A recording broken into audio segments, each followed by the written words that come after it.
Puji nama Tuhan, Shalom. Selamat pagi Bapak Ibu, Saudaraku yang terkasih dalam Tuhan. Kita bersyukur pagi hari ini karena kita diberikan kesehatan dan kesempatan untuk kita bersama-sama memuji dan menyembah Tuhan. Oleh sebab itu, mari kita angkat pujian. Bapakku datang menyembahmu di sini.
Kami nyanyikan haleluya bagi Engkau pencipta kami. Engkau pencipta semesta. Engkau Allah yang maha besar, Allah yang maha dahsyat. Tetapi Allah yang sama, yang bertahta di atas pujian setiap kami. Tuhan hadir ketika kami memuji-Mu. Roh Kudus-Mu mengalir, menjamah setiap kami, memenuhi setiap kami. Jika ada kuasa kegelapan, kuasa sakit, penyakit, dihalaukan di dalam nama Tuhan Yesus Kristus. Mau memuji Tuhan, mau menyembah Engkau, ketemu dengan Engkau, dijamah oleh Engkau. Di dalam satu nama, Tuhan Yesus Kristus. Haleluya. Amin. Amin. Puji nama Tuhan. Shalom saudara. Puji nama Tuhan, pagi hari ini kita akan bersuka cita untuk kita memuji Tuhan. Haleluya, aku memuji-Mu Tuhan.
setia Tuhan terhadap kita semua. Amin. Haleluya. Mari kita lanjutkan pujian kita. Tuhanlah kekuatan dan mazmurku, ya gunung batu dan keselamatanku. Hanya padamu hatiku percaya. Haleluya. Tuhanlah kekuatan dan mazmurku,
hari-hari ini kita mengalami kesulitan. Seringkali kita berdoa kepada Tuhan, tetapi doa itu tidak kunjung terjawab oleh Tuhan. Jangan pernah khawatir, jangan pernah putus asa. Ketika kita berdoa, Tuhan selalu mendengar setiap apa yang kita doakan. Haleluya. Karena tidak selalu Tuhan menjawab dengan sekarang, tetapi Tuhan selalu menjawab doa kita pada waktu yang tepat. Haleluya.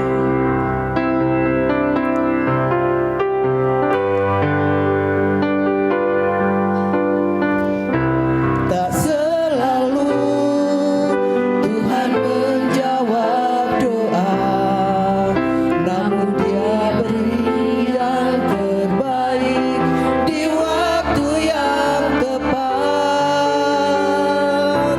Izinkanlah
untuk berdoa untuk firman Tuhan, dan waktu selanjutnya kami serahkan pada hamba-Nya. Haleluya.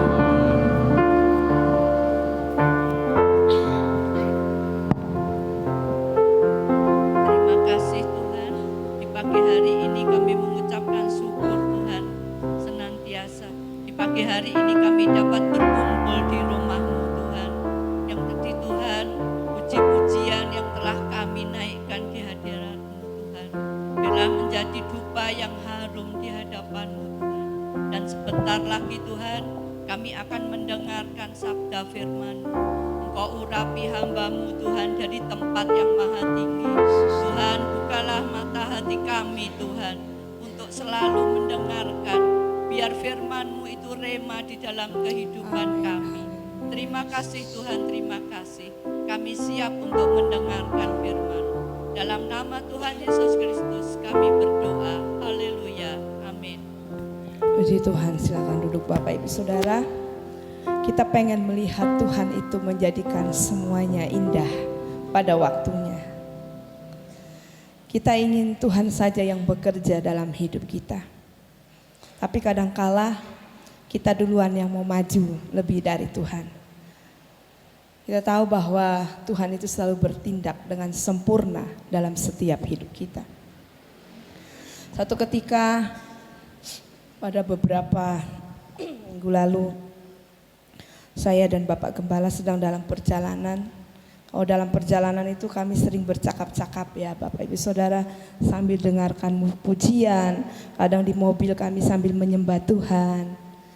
Ya, lalu suatu ketika kami berbincang tentang satu hal, tiba-tiba terbesit dalam pikiran saya. Lalu saya katakan sama Bapak Gembala bahwa Allah itu sopan. Allah itu punya cara yang halus sekali dalam menyelesaikan segala sesuatu. Kadangkala manusia itu gak sopan. Manusia itu mungkin halus, tapi lebih halus Tuhan kita. Nah itu saudara yang saya akan sampaikan pagi hari ini dengan tema Allah itu maha sopan. Mari kita akan melihat satu contoh di dalam Alkitab bagaimana cara kerja Allah yang begitu sopan, yang begitu halus. Dan itu juga biar jadi contoh dalam hidup kita. Seperti Allah juga memberi contoh mengajar kepada bangsa Israel. Allah juga mengajar dalam kehidupan kita. Kita lihat di dalam Keluaran pasalnya yang kelima. Keluaran pasal yang kelima ayatnya yang pertama. Demikian firman Tuhan. Musa menghadap Firaun. Bangsa Israel makin ditindas. Kemudian Musa dan Harun pergi menghadap Firaun, lalu berkata kepadanya, beginilah firman Tuhan Allah Israel, biarkanlah umatku pergi untuk mengadakan perayaan bagiku di padang gurun. Saudaraku, kita tahu bahwa Allah kita itu senang bersekutu, bukan? Itu sebabnya saudara dan saya jangan sampai menyia-nyiakan kesempatan untuk kita datang kepada Tuhan, beribadah kepada Dia. Bahkan Allah harus mengeluarkan bangsa Israel hanya untuk tujuan utamanya adalah beribadah kepada Dia.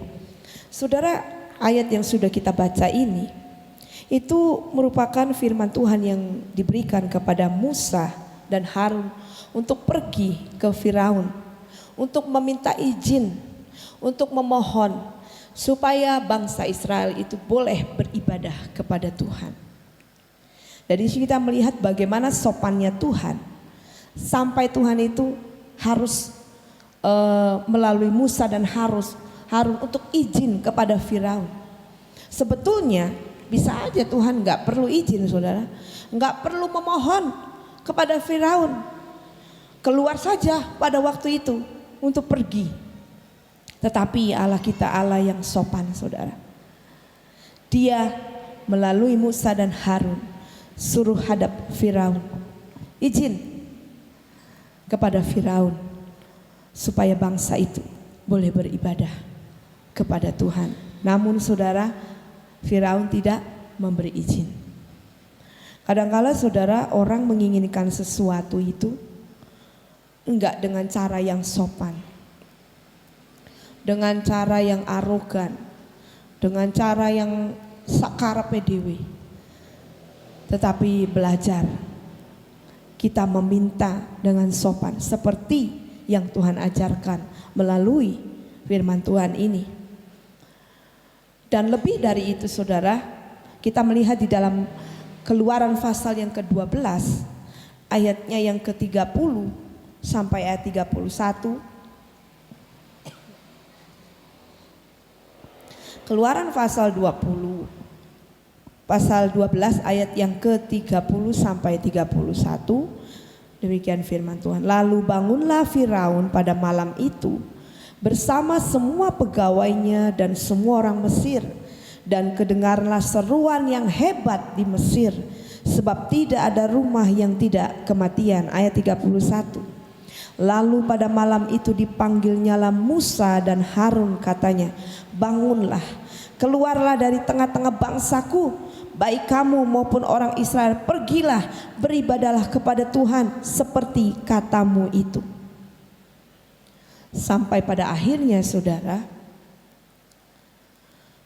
bangsa Israel keluar dengan apa? Firaun mengusir mereka, menunggu sampai waktu yang tepat, yaitu sampai Firaun mengusir mereka. Karena beberapa tulah sampai 10 tulah telah datang kepada Mesir, karena Firaun mengeraskan hati, tidak mengizinkan bangsa Israel untuk keluar beribadah kepada Tuhan. Maka akhirnya datanglah tulah itu, dan sampai tulah yang ke-10, kematian anak sulung di seluruh Mesir, termasuk anak sulung dari Firaun. Barulah Firaun berkata, pergilah kamu dan seluruh bangsamu, beribadahlah kepada Tuhan seperti katamu itu. Saudara, enggak Tuhan yang langsung ayo keluar, tidak. Tapi Firaun sendiri yang harus mengusir mereka. Dengan cara yang begitu halus, dengan begitu sopan, Tuhan membuat semuanya itu terjadi. Kalau manusia kadang apa saudara? Enggak sabaran. Maunya dengan caranya sendiri. Dengan cara yang kasar. Dengan cara yang wah pokoknya secepat kilat. Tapi saudara, lihat Tuhan kita. Bukan hanya itu saja. Dalam Keluaran 12 ayat 35 sampai 36. Orang Israel melakukan juga seperti kata Musa. Mereka meminta dari orang Mesir barang-barang emas dan perak serta kain-kain. Dan Tuhan membuat orang Mesir bermurah hati terhadap bangsa itu sehingga memenuhi permintaan mereka. Demikianlah mereka merampasi orang Mesir itu. Saya agak pertama lihat ayat ini agak bingung juga saudara. Di awal dikatakan bahwa Tuhan membuat orang Mesir bermurah hati, sehingga Mesir itu memenuhi permintaan mereka. Berarti kan bukan merampas. Tapi dalam ayatnya yang bagian terakhir dikatakan demikianlah mereka merampasi orang Mesir itu. Wah, akhirnya saya cari terjemahan yang lain saudara. Di terjemahan yang lain itu dikatakan bahwa orang Mesir itu memanjakan Israel. Jadi orang Israel itu dimanja oleh bangsa Mesir untuk mereka mengambil barang-barang itu. Kalau bukan Tuhan yang buat seperti itu, nggak bisa. Karena dikatakan Tuhan yang membuat orang Mesir itu berkemurahan hati. Sehingga orang Israel itu keluar dari Mesir bukan dengan tangan yang hampa. Cara kerja Allah yang begitu luar biasa. Namun saudara, kita lihat dalam setiap apa yang dilakukan oleh manusia, itu pasti ada konsekuensi yang harus ditanggung. Ada akibat yang harus ditanggung. Dan kita melihat bagian yang kedua, bagaimana cara Allah dalam hal menghukum itu. Bukan dengan cara yang otoriter, bukan dengan cara yang arogan. Kita akan melihat di dalam Keluaran pasal yang 9 ayat 19 sampai ke 21. Keluaran 9 ayat 19 sampai ayat 21. Oleh sebab itu, ternakmu dan segala yang kau punyai di padang suruhlah dibawa ke tempat yang aman semua orang dan segala hewan yang ada di padang, dan tidak pulang berkumpul ke rumah akan ditimpa oleh hujan es itu sehingga mati. Ini peringatan yang Tuhan berikan. Maka siapa di antara para pegawai Firaun yang takut kepada firman Tuhan, menyuruh hamba-hambanya serta ternaknya lari ke rumah. Tetapi siapa yang tidak mengindahkan firman Tuhan, meninggalkan hamba-hambanya serta ternaknya di padang. Saudara, akan terjadi tulah penghukuman hujan es. Tetapi terlebih dahulu Tuhan berfirman, Tuhan memberikan peringatan. Kadangkala saudara, ketika seseorang melakukan kesalahan, ada tanda-tanda peringatan-peringatan yang kadang Allah berikan dalam hidup seseorang tersebut. Entah melalui apa? Sakit bisa, mulai adanya kemerosotan yang terjadi di dalam kehidupannya. Allah berikan peringatan bahkan melalui firman-Nya. Tetapi tidak sedikit dari orang-orang itu banyak kali yang meremehkan soal peringatan ini. Jangan sampai penghukuman itu pada akhirnya terjadi dalam hidup kita. Tapi marilah kita harus cepat sadar. Kenapa?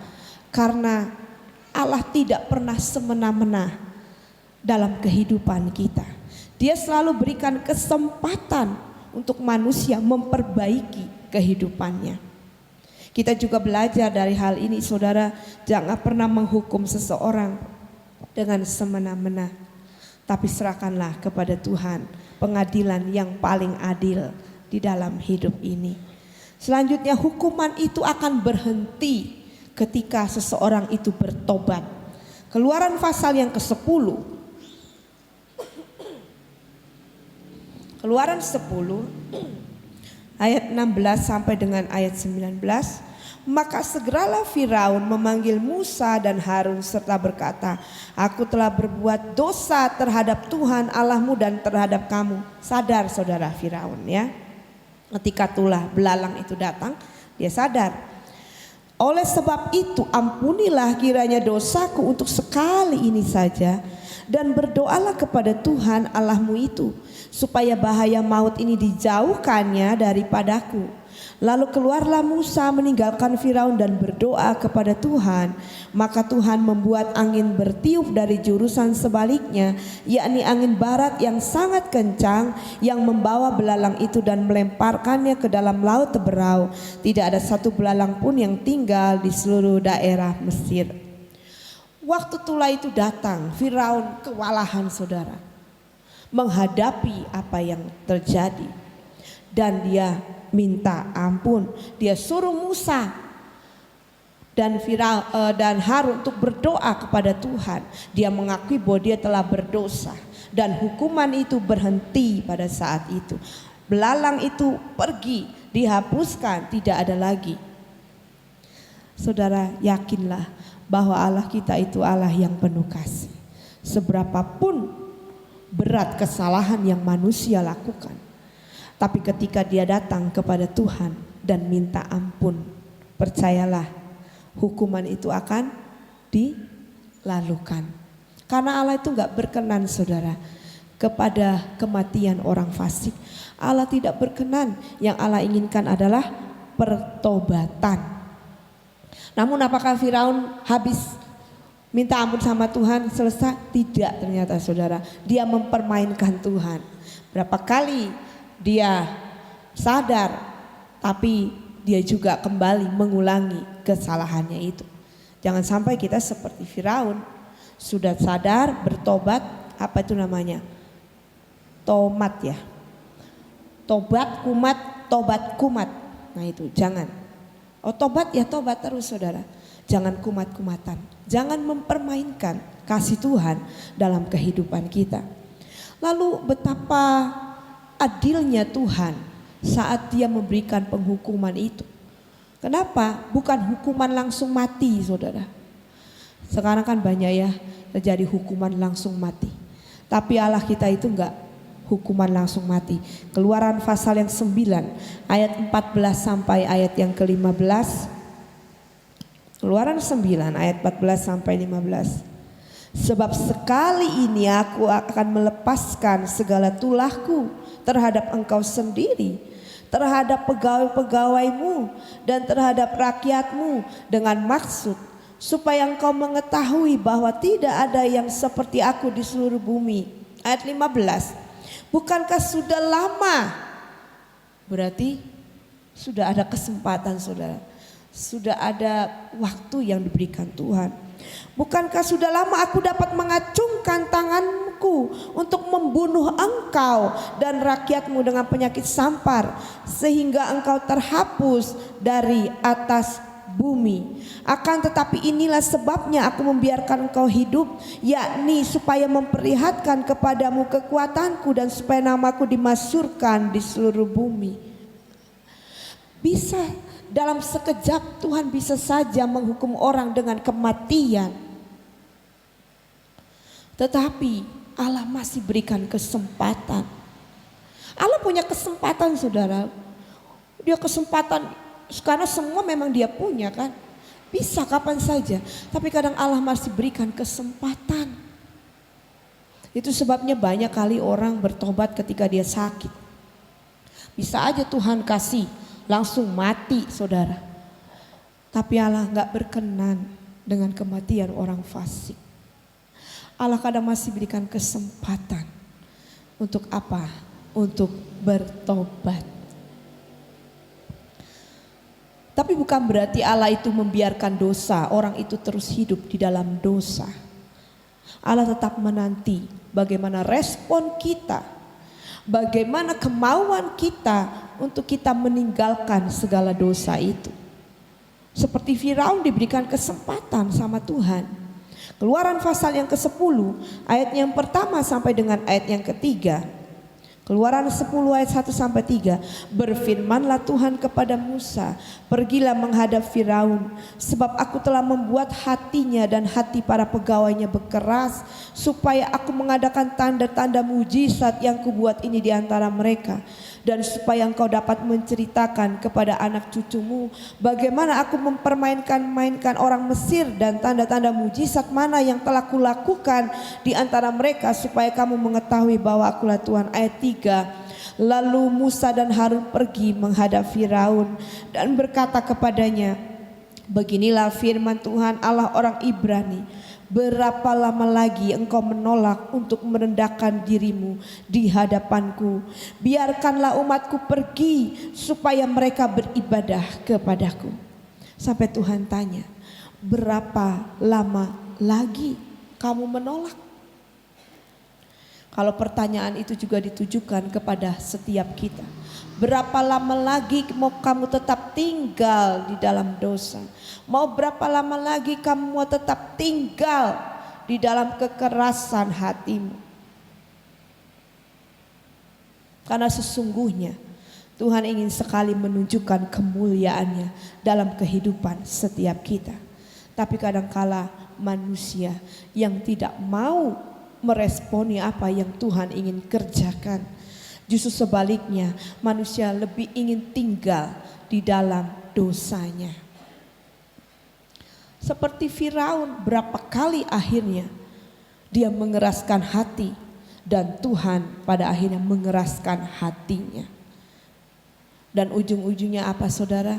Kejahatan itu yang dilakukannya itu yang akan membunuh dirinya. Pada akhirnya, itulah hebatnya Tuhan. Itulah cara halusnya Tuhan. Betapa sopannya Tuhan. Ketika dia menyatakan kebaikannya juga dalam kehidupan manusia.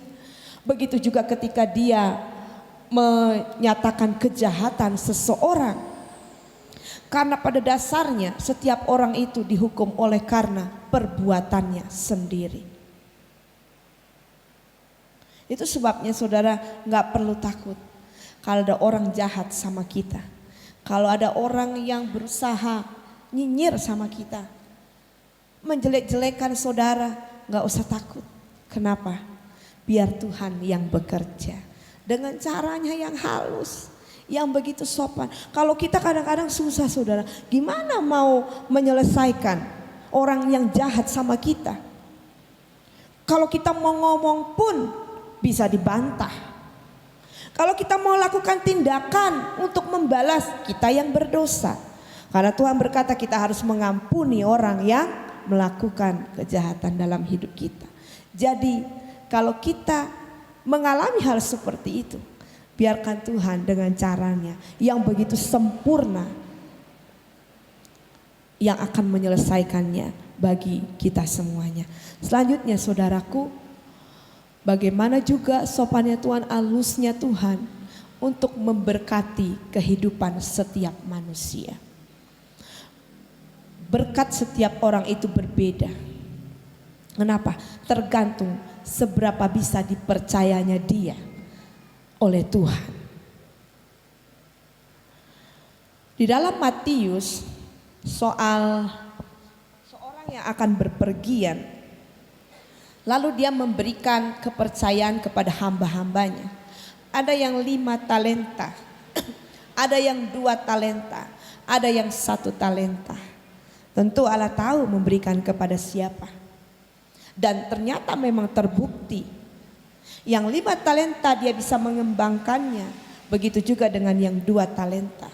Tapi dengan yang 1 talenta pun hanya 1 saudara. Tapi orang itu tidak bisa mengembangkannya. Malah dia berbuat hal yang jahat. Hatinya gak beres. Hidupnya gak beres. Tetapi kepada yang 5 talenta diberikan 5 talenta dan 2 talenta. Tuannya itu berkata, hai hambaku yang setia.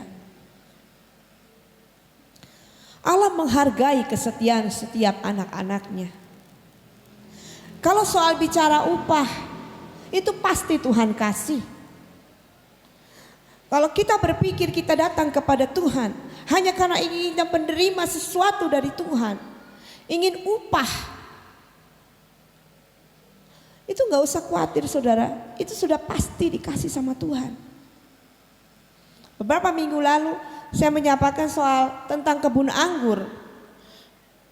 Dan saya pernah menyinggung juga soal seorang yang punya kebun anggur.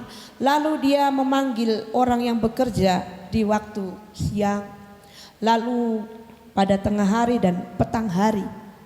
Ada perjanjian bahwa semua yang bekerja dikasih 1 dinar. Dan ketika mulai dibagi upahnya, yang bekerja di awal protes, bersungut-sungut, kenapa kok aku dikasih 1 dinar, kok sama dengan yang terakhir kali baru bekerja. Saudara, bukan itu yang ingin Tuhan maksudkan melalui perumpamaan itu, bukan soal upah. Kenapa? Kalau soal upah itu udah pasti dikasih. Yang Tuhan ingin sampaikan adalah soal kesetiaan. Sebab di akhirnya dikatakan orang yang terdahulu akan menjadi yang terakhir. Orang yang terakhir akan menjadi yang terdahulu. Bagaimana Tuhan mempercayakan dalam hidup kita perkara yang kecil, kata Tuhan. Ketika engkau bisa setia dengan itu, engkau dipercaya, barulah engkau dikasih perkara yang lebih besar. Sopan Tuhan, halus. Tapi ketika seseorang belum bisa dipercaya dengan hal yang besar, lalu dia kepengen hal yang besar dan mendapatkan dengan cara yang tidak baik, saudara, lama-lama itu habis. Habis kenapa? Karena Tuhan gak mau dengan cara yang salah. Sopannya Tuhan, halusnya Tuhan itu. Itu sebabnya kadang saya berpikir, Tuhan, sulit memang mengungkapkan hal ini. Tetapi ketika saya merenungkan, luar biasa Tuhan. Hebat banget, sempurna. Sulit untuk memahami karya Tuhan. Tetapi satu hal yang kita ingat, ketika Tuhan menolong kita, Dia menolong dengan cara yang sempurna. Yang kadang gak terpikirkan oleh akal kita. Dan ketika Tuhan menyelesaikan orang yang jahat, Tuhan juga menyelesaikan dengan sempurna, dengan sopan, dengan halus. Sehingga pada akhirnya orang jahat itu pun akan sadar bahwa apa yang dialami oleh dia, hukuman yang dia terima adalah oleh karena kesalahannya, oleh karena perbuatannya sendiri. Mari Bapak Ibu Saudara yang dikasihi Tuhan, kalau kita melihat firman Tuhan pada pagi hari ini, bagaimana mungkin sampai bisa bangsa Israel itu keluar dari Mesir, Tuhan harus minta izin. Dan pada akhirnya sampai Firaun sendiri yang harus mengusir bangsa itu. Dan bangsa Israel boleh keluar dengan membawa barang-barang, bukan dengan tangan yang hampa. Kalau bukan Tuhan yang kerjakan itu, percayalah Tuhan juga akan mengerjakan bagiannya dalam kehidupan saudara dan saya. Mungkin saudara rasa, aduh sekarang tuh masa-masa yang sulit buat saya. Masa-masa yang kadang-kadang sepertinya tidak ada harapan. Tetapi ingat, kalau saudara tetap setia kepada Tuhan, saudara hidup sesuai dengan firman Tuhan, Allah akan mengerjakan dengan caranya yang begitu indah, yang begitu sempurna, yang begitu halus untuk menyatakan kebaikannya bagi kita, dan juga menyatakan kepada orang yang jahat apa yang sudah diperbuatnya. Belajarlah untuk berserah kepada Tuhan. Belajarlah untuk tetap percaya kepada Tuhan. Puji Tuhan, demikian firman Tuhan pagi ini. Saya serahkan kepada Bapak Gembala.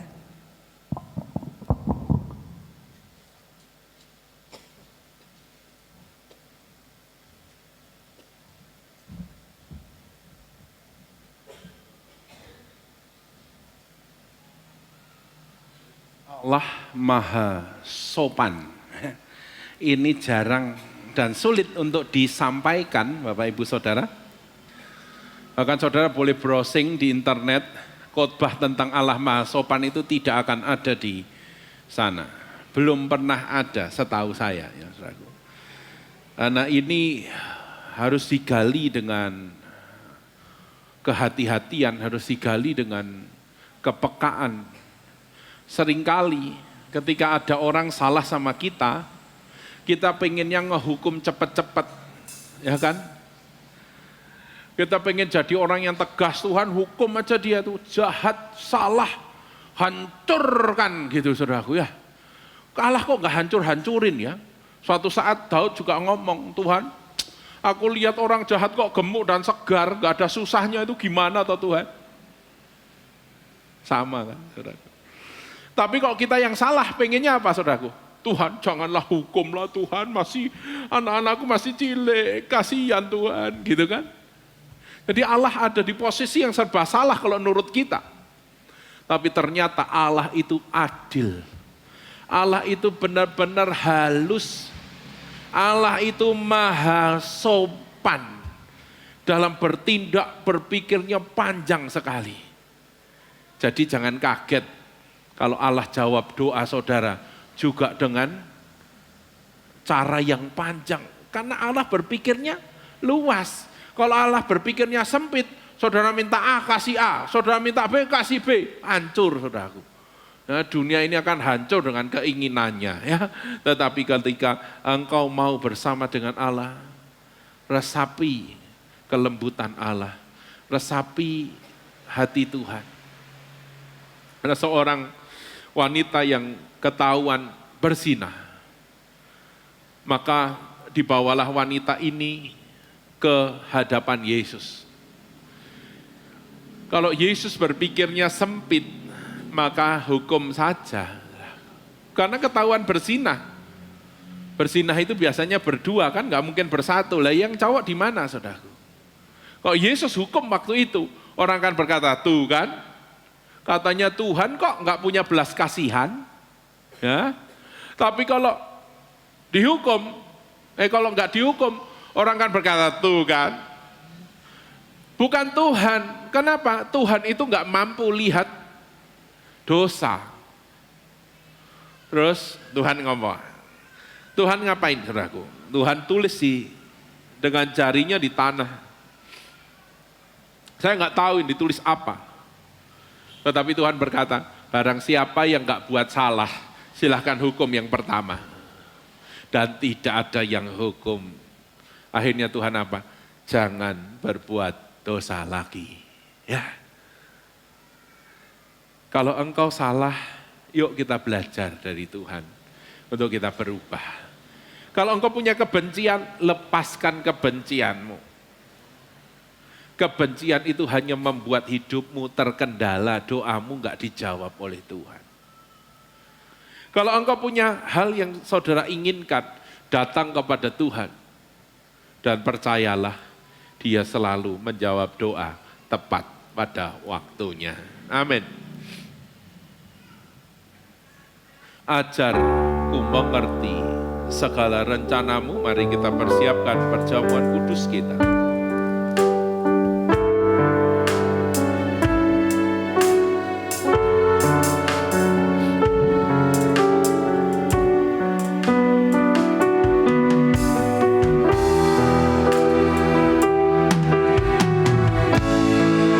Sama-sama bangkit berdiri.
dari Tuhan, yaitu bahwa Tuhan Yesus pada malam waktu Ia diserahkan mengambil roti, dan sesudah itu Ia mengucap syukur atasnya, Ia memecah-mecahkannya dan berkata, inilah tubuhku yang diserahkan bagi kamu, perbuatlah ini menjadi peringatan akan aku.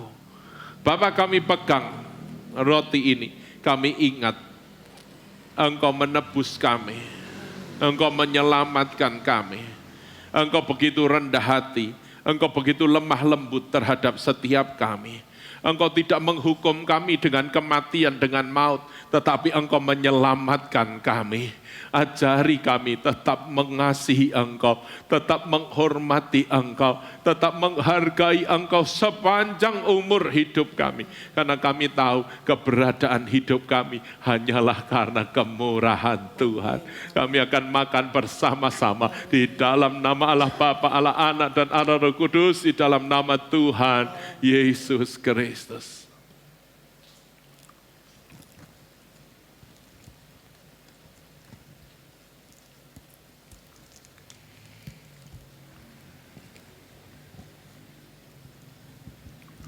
Mari kita angkat cawan kita. Demikian juga yang mengambil cawan sesudah makan lalu berkata, cawan ini adalah perjanjian baru yang dimateraikan oleh darahku. Perbuatlah ini setiap kali kamu meminumnya menjadi peringatan akan aku. Sebab setiap kali kamu makan roti ini dan minum cawan ini, kamu memberitakan kematian Tuhan sampai Ia datang. Janjimu tidak hanya sampai hari ini, tetapi sampai Engkau datang kali yang kedua. Ajari kami tetap setia, karena barang siapa yang setia dalam perkara kecil, maka baginya akan dipercayakan hal-hal yang besar. Terima kasih Tuhan, kami akan minum bersama-sama di dalam nama Allah Bapa, Allah Anak, dan Allah Roh Kudus, di dalam nama Tuhan Yesus Kristus.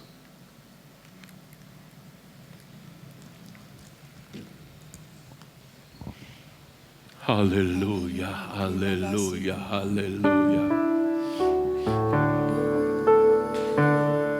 Lawan kami Tuhan, menjamahlah setiap kami. Anak-anak-Mu yang sakit Tuhan jamah, Tuhan sembuhkan di dalam nama Tuhan Yesus Kristus. Anak-anak-Mu yang dalam pergumulan, Tuhan akan kuatkan, Tuhan akan memberi hikmat, Tuhan akan memberi kemampuan untuk mengatasinya bersama dengan Engkau. Anak-anak-Mu yang dalam kesusahan, Tuhan yang menghiburkan dengan penghiburan dari Roh Kudus, penghiburan yang paling ajaib yang kami boleh terima. Damai sejahtera melampaui segala akal itu menyertai kehidupan anak-anak-Mu dari hari ini dan sampai selama-lamanya. Sandang pangan papan setiap anak-anak-Mu diberkati Tuhan. Tuhan akan menolong, membawa setiap anak-anak-Mu menikmati semua yang Bapa janjikan itu tergenapi atas kehidupan kami. Mari bersyukur, mari kita angkat suara, kita menyanyikan pujian bagi Tuhan. Engkau baik Tuhan, Engkau dahsyat Tuhan, Engkau berbelas kasih buat setiap kami. Haleluya.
Saudaraku, pulanglah dengan membawa berkat dan damai sejahtera dari Allah Bapa, cinta kasih di dalam Allah Sang Putra, dan persekutuan di dalam Allah Roh Kudus. Tuhan Yesus Kristus menyertai, memberkati, memimpin hidup kita hari ini, esok, dan sampai selama-lamanya.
Selamat siang, selamat berhari Minggu. Tuhan Yesus memberkati.